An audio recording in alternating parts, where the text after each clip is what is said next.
Langsung saja saya ke Bang Fahri. Bang Fahri, setelah pertemuan kemarin, apakah mempengaruhi sikap Koalisi Merah Putih, terutama yang ada di DPR tentang kasus atau Kapolri ini, Komjen Budi Gunawan?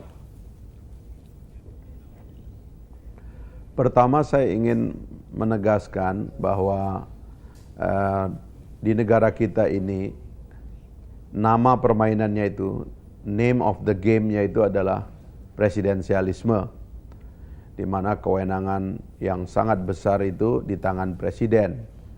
Presiden itu siapapun jika dia telah terpilih menjadi Presiden Republik Indonesia, selemah apapun dia akan menjadi orang yang paling kuat di Republik ini, mengendalikan birokrasi sipil dan militer yang jutaan jumlahnya, memegang uang cash 2039 triliun sekarang di tangannya. Dan presidensialisme, kekuatan presiden itulah yang memberikan kita ketenangan, ya.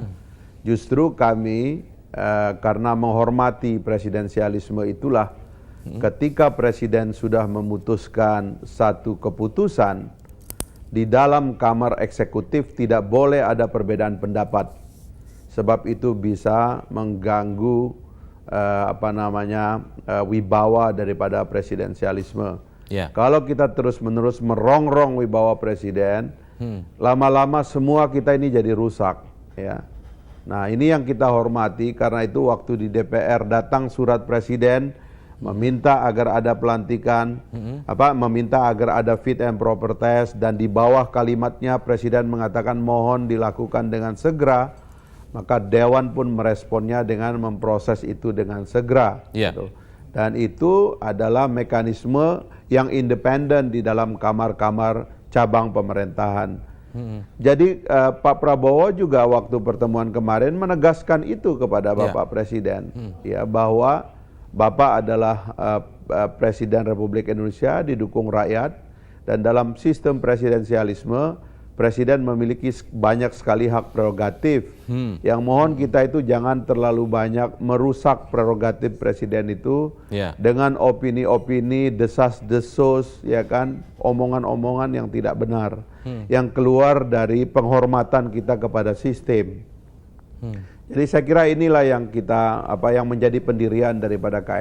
Apakah ini yang dimaksudkan sebenarnya tentang opini-opini publik yang berkembang di luar, atau bagaimana sebenarnya, Bang Fahri? Ya, karena kita tahu memang Pak Jokowi itu naik dengan ekspektasi yang luar biasa, ya. Sebagian dari kita juga melakukan glorifikasi kepada pribadi beliau, mungkin juga berlebihan. Tetapi setelah dia menjadi presiden, apa boleh buat, dia harus diterima sebagai Presiden Republik Indonesia, dan kita semua harus menghormatinya. Dalam demokrasi kita berkelahi sehari, tapi 5 tahun kita harus saling bekerja sama untuk membantu dan memperkuat beliau. Selama itu menjadi kewenangan presiden, tidak melanggar undang-undang, kita harus mendukung.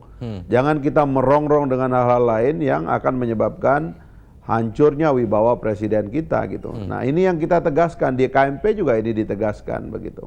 Oke, artinya kalau kita lihat kemarin bahwa Pak Prabowo juga mengatakan soal Kapolri atau Komjen BG ini, presiden dapat memutuskan apa yang dikehendaki oleh rakyat. Pertanyaan masalahnya sekarang adalah ketika wakil rakyat punya pandangan beda dengan rakyat yang sedang menuntut hal yang berbeda juga begitu tentang Kapolri ini. Rakyat itu bersama Pak Jokowi, ya. Jangan dijuru bicarai oleh terlalu banyak orang yang tidak jelas, ya. Dan presidensialisme itu lebih besar daripada kewenangan-kewenangan hingar-bingar di pinggir jalan. Biarlah kekuatan presiden itu diputuskan dan dilakukan secara independen, dan presiden di dalam sistem presidensialisme justru menjadi kuat karena kita akan suatu hari meminta pertanggungjawaban kepada dia, karena dialah yang bertanggung jawab atas keputusan-keputusan yang dia buat, gitu.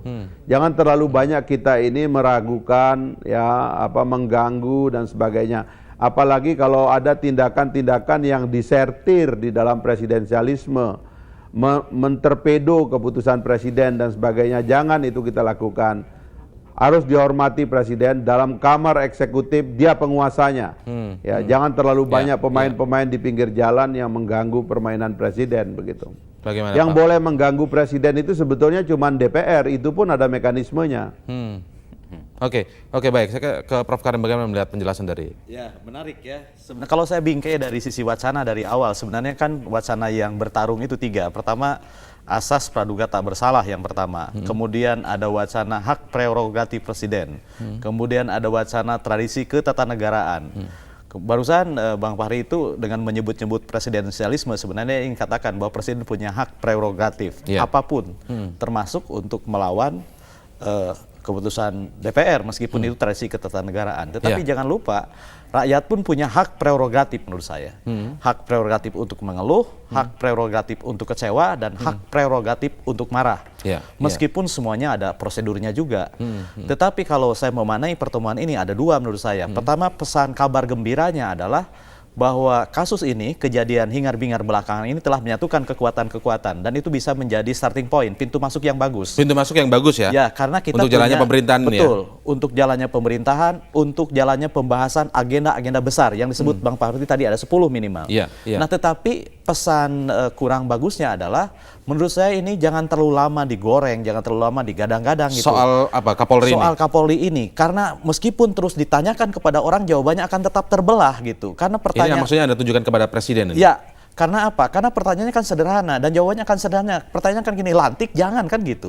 Kalau pertanyaan lantik jangan, saya tanya kepada orang, jawabannya mungkin hanya 2 itu. Lantik jangan kan gitu. Tanya ke sana, jangan. Tanya ke sini, lantik. Akan bingung sendiri. Oleh karena itu jangan sampai momentum ini hilang. Gunakan hak prerogatif.